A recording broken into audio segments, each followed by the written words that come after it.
സംസ്ഥാന സർക്കാരിനെയും മുഖ്യമന്ത്രി പിണറായി വിജയനെയും നിരന്തരം വിമർശിക്കുന്ന ജേക്കബ് തോമസ്.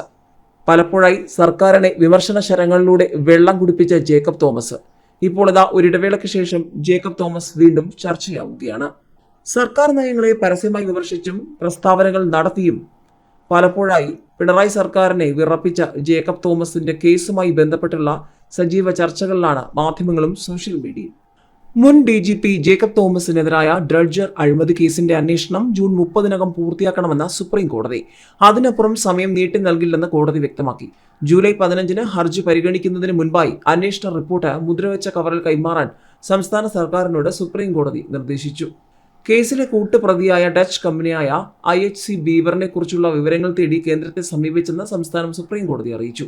ഇതിന്റെ ഭാഗമായി കേന്ദ്ര ആഭ്യന്തര മന്ത്രാലയത്തിന് ലെറ്റർ റോഗറ്ററി കൈമാറി. നേരത്തെ കൈമാറിയിരുന്ന ലെറ്റർ റോഗറ്ററി സാങ്കേതിക കാര്യങ്ങൾ ചൂണ്ടിക്കാട്ടി കേന്ദ്രം മടക്കിയിരുന്നു.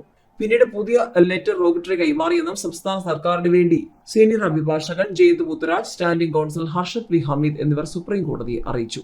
ഇതിൽ കേന്ദ്രത്തിന്റെ മറുപടി ലഭിച്ചിട്ടില്ലെന്നും സംസ്ഥാനം കോടതിയിൽ വ്യക്തമാക്കി. അന്വേഷണം ജൂൺ 30-നകം പൂർത്തിയാക്കണമെന്ന ഉത്തരവ് കേന്ദ്ര ആഭ്യന്തര മന്ത്രാലയത്തിന്റെ ശ്രദ്ധയിൽപ്പെടുത്താൻ അന്വേഷണ ഉദ്യോഗസ്ഥന് സുപ്രീം കോടതി അനുമതി നൽകി. അന്വേഷണ ഉദ്യോഗസ്ഥനായ വിജിലൻസ് ആൻഡ് ആന്റി കറപ്ഷൻ ബ്യൂറോയിലെ DYSP K പ്രശാന്തിനാണ് സുപ്രീം കോടതി അനുമതി നൽകിയത്. 3 വർഷവും 7 മാസവും 19 ദിവസവും അന്വേഷണം നടത്തിയിട്ടും വിജിലൻസിന് ഒരു തെളിവും കണ്ടെത്താൻ കഴിഞ്ഞിട്ടില്ലെന്ന് ജേക്കബ് തോമസിന് വേണ്ടി ഹാജരായ അഭിഭാഷകൻ A കാർത്തിക് കോടതിയിൽ ചൂണ്ടിക്കാട്ടി.